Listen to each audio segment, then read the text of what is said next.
Welcome back. It's been another month and I'm here to give you a brief update on how my investments have done since last month.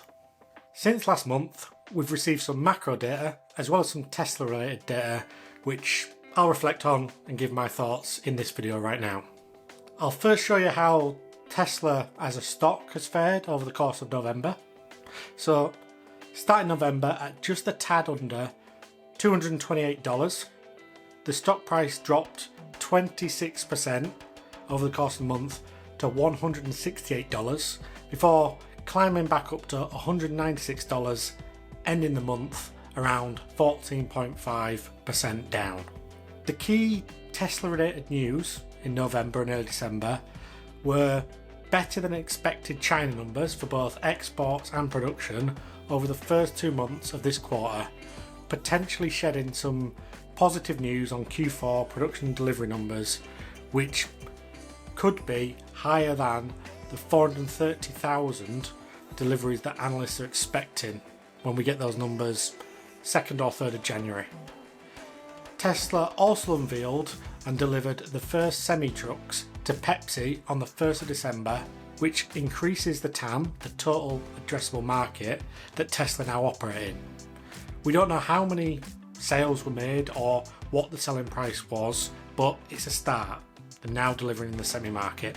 If we turn to macro data and news, way back on the 2nd of November, the Fed raised the interest rate.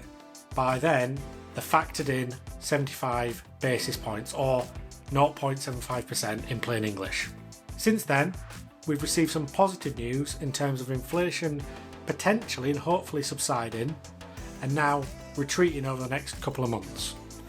On the 10th of December, core CPI, month over month, was 0.3%, which was lower than the 0.5% that was expected.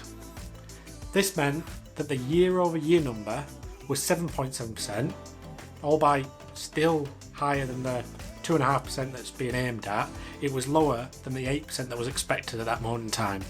So that's a pleasant break and a bit of positive news to start November.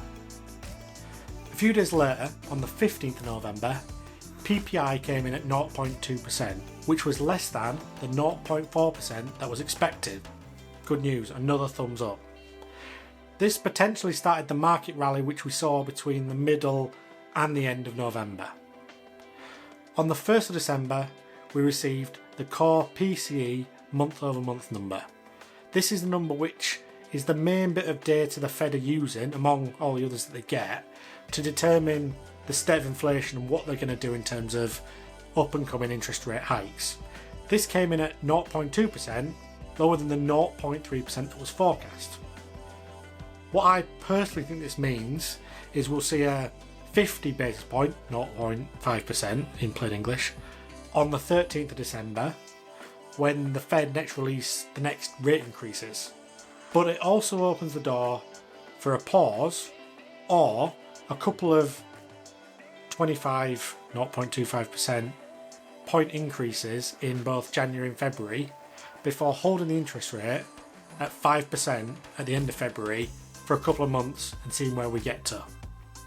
Looking slightly forward, the key dates in December to look out for are Thursday the 8th, when the PPI month over month number comes out, and then more importantly, Tuesday the 13th of November, when all the CPI numbers are posted before the next interest rate decision by the Fed the day after, Wednesday the 14th of December, happens. Hopefully we'll get an early Christmas present and some good news, giving us hope that things are turning around. But back to my portfolio. Over the course of November, I made 0 buys and 0 sales of stocks. So in summary, my portfolio, which stood at £134,217 at the end of October, lost £25,034 over the course of the month, now stands at £109,183. Yes, tough times for the market, and I've had many a thought about should I really be invested or not, but hopefully the worst of inflation in the US is behind us and we can move into the next phase or cycle which can be bullish and profitable for shareholders. But Until next time, stay safe.